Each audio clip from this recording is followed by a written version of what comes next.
Saya akan sampaikan pengalaman saya bergaul dengan banyak konglomerat begitu ya. Baik yang nomor sekian, nomor sekian, nomor sekian. Dan ternyata mereka mendidik anaknya dengan kecerdasan keuangan yang berbeda dengan orang biasa. Sekarang akan saya share kecerdasan keuangan dalam waktu 5 menit. Kita sekolah, setelah lulus sekolah disuruh apa? Kerja. Tapi kita tidak diajarin ngelamar kerja. Kerja untuk apa? Cari uang. Tapi kita tidak diajarin cara cari uang dan kecerdasan keuangan. Bahkan kecerdasan keuangan itu ternyata lebih tabu dibanding kecerdasan seksual. Kecerdasan seksual kelas 3 SD diajarin. Kecerdasan keuangan sampai S3 juga tidak diajarkan.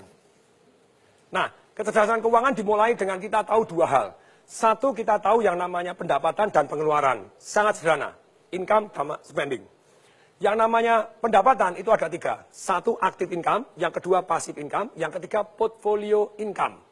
Active income ada 3. Satu adalah kita sebagai karyawan, itu active income. Kemudian yang kedua, kita sebagai profesional, jadi dokter, jadi lawyer, di mana Anda harus ada Anda, baru dapat income. Yang ketiga dari active income adalah sebagai pengusaha, tapi usahanya belum autopilot. Jadi terpaksa harus Anda merangkap direktur kebersihan, direktur pembelian, termasuk direktur penjualan, semua Anda rangkap. Bisnis tidak jalan tanpa Anda, itu berarti active income. Nah yang kedua adalah passive income, tidur pun dapat uang.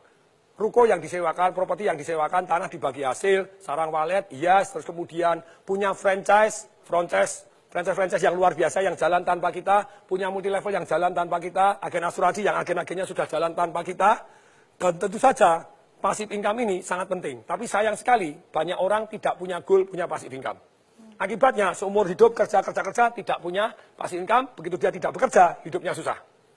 Yang ketiga adalah portfolio income. Apa itu? Secara sederhana, portfolio income adalah capital gain.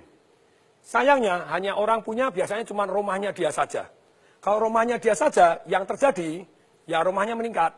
Dulu saya beli rumah misalnya 2,4 M, sekarang 25 M. Berarti ada 22,6 M, itu invisible income. Tidur tambah kaya. Nah ini padahal harusnya lebih dari 1, jadi Anda tambah kaya tanpa disadarin. Pengeluaran secara umum ada yang namanya produktif dan ada yang namanya konsumtif. Kalau yang namanya produktif, itu tentu saja yang untuk investasi tadi, untuk passive income dan untuk portfolio income. Yang produktif, ada juga yang konsumtif. Ada juga yang kesannya konsumtif, sebetulnya produktif. 3 pengeluaran yang kesannya konsumtif tapi produktif. 1, yaitu pengeluaran untuk belajar. Yang kedua, pengeluaran untuk bergaul dengan orang-orang kaya untuk belajar. Bukan dunia jeleknya, Anda pelajarin dunia positifnya. Yang ketiga, pengeluaran untuk amal. Kelihatannya konsumtif, tapi sebetulnya membawa berkat luar biasa untuk kita. Nah, pengeluaran ini juga, ini namanya ada 3 jenis nih. Kalau yang di luar 2 tadi. Produktif, konsumtif. Sekarang pengeluaran ada 3. 1 yang namanya langsung habis. Apa itu yang termasuk langsung habis? Saya ngajar anak-anak umur 12 sampai 21 tahun. Sekian ratus anak datang, saya tanya, kalau kamu tak kasih duit 50 juta, beli apa? Ada yang nulis, sepatu 24 juta. Saya bilang, sepatu apa 24 juta? Dia nyebutkan merek tertentu, Pak Tong ketinggalan. Keren Pak Tong, itu pengeluaran langsung hilang. 3 tahun kemudian dijual sepatunya laku nggak? Langsung habis.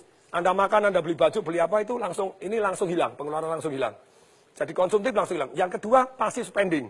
Apa itu passive spending? Anda langganan macam-macam gitu ya, yang tidak Anda pakai, termasuk karyawan tidak produktif, kemudian Anda beli mobil yang sebetulnya tidak harus, setiap bulan harus keluar, bensin keluar.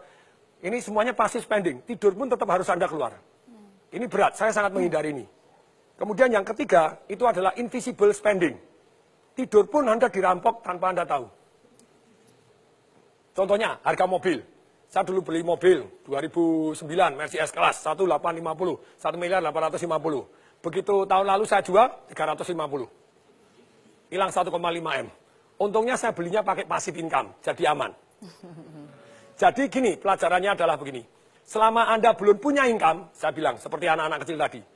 Negara ini bangkrut, rakyat-rakyatnya miskin. Kenapa? Karena belum punya income, sudah pinter boros-boros. Yang kedua, banyak orang miskin tetap miskin karena baru aktif income sudah kebanyakan gaya. Menurut hukum fisika, hukum alam ciptaan Tuhan, gaya sebanding lurus dengan tekanan. Kalau hidup Anda kebanyakan tekanan, berarti kebanyakan gaya.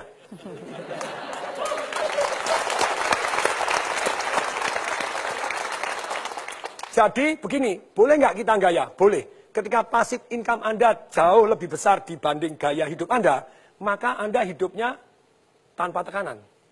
Semoga mulai hari ini kecerdasan keuangan juga diajarkan di sekolah. Salam dahsyat.